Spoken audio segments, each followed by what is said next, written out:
azvina kumira zvakanaka muri yeZimbabwe. Ndauyawo panapa ndine imwe nyaya ndasangana nayo pari kunzi residents and the general public are advised that the council ambulances is currently out of service. Medical emergency services are suspended until further notice. Kindly liaise with other services providers in case of a medical emergency. Any inconvenience caused sincerely regretted. Mashoko ari kubuda pa Plumtree Town Council varikutaura kuti maambulance edu haasisiri musystem kana kuti haasisiri in good condition zvokuti tingachiramba tichimashandisa, saka tambomasasuspenda iko zvinezvi. Kana muchinge marwarirwa mochimboita planiwo ikoko, plan B yekuti muone kuti matakura nevarwere venyu isedha munotakura nengoro yemadhongi kana kuti muchahaya motawo kana kuti pamushikashika kana kuti muchaita plan zipi kana kuti moendesana nerusero whatever, I don't know kuti munenge muchaita sei. Ndozvinhu zviri kutaurika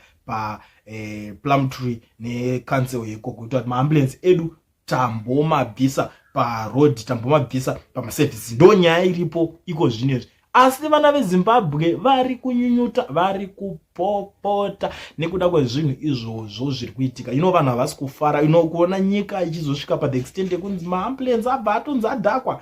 Ari kutadza kuserviswa here, ari kutadza kugadzirwa here, kana kuti kungopota chirenewo 1 or 2, because vanhu vari kuzoona kadzimwe mota dzikutengerwa machiefs.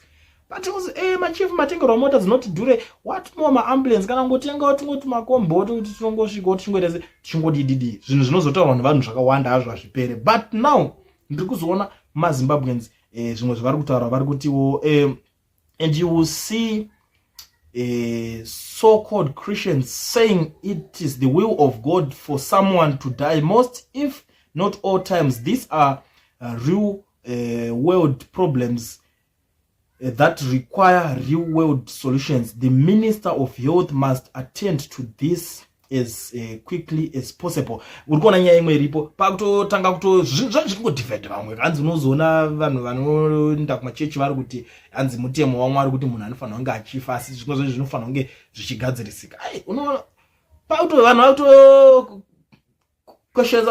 kwesherana musoro nenyaya yezvinhu izvozvo zvakaoma. Hama dzediwa, Mwari kuti Plumtree is a big point. I had to drive from Bulawayo to Ndolwani clinic more than 200 kilometers away to fetch a sick relative. We have accepted that Plumtree is not part of Zimbabwe. Zvakaoma veduwe. Mwari kuti Zimbabwe doesn't have opposition political figures, but what we have is just politicians to preserve and protect their monthly salaries. The masquerade wake up empty was the only real and true opposition to hold ZANU-PF accountable on their acts, not current pretenders. Pakaipa hama dzadiwa pakutonzi hatisisina maopposition. Tsvangira yanga atombori nani kuti ndiye aitomboita se aitombomira achiita kuti vanhu ivava vave accountable, because but andikuziva zvangu kuti nyaya dzemaopposition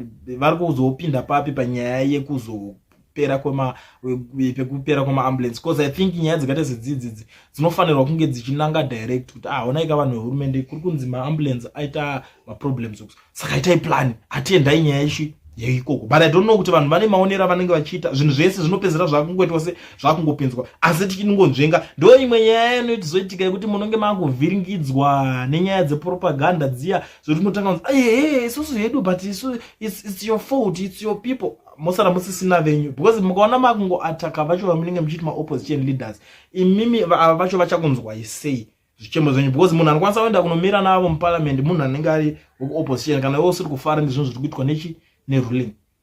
Ndo nyaya imwe inenge iripo, but ndo the way yakatozosvika pakudivide kwavanhu zvekuti munosara musisina kana order, vanenge vari kutoita zvausadaka kuita zvavanenge vachitoda. Ndo imwe nyaya inenge iripo. Mwari kuti this is what happens when the evil are in power. We need to join hands and stop ZANU before we all die. Mamwe mashoko ari kutaurwa nemumwe munhu. Mwari kuti I remember the Karoi accident, same day your excellence ED was handing over cars to the chiefs. Not a single emergency service vehicle was on site. Even the helicopters that they post every 2 seconds were nowhere in the pictures. No vanhu vanotaura kuti tinemwe tsaona yakaitika yanga yakanyanya, asi hakuna kumboitwa attendance, hapana kuatendwa nemota dzehurumende kana kuti zvikopokopo zvehurumende. Anomaona kuti ndege tokauya unza tuna kutoatenda patsaona iri papa, asi pakazoonekwa mukuru wavo achinopa mota kune machifu. Saka zvinhu zvekuti zvichemo zvinenge zvichirwadza vanhu.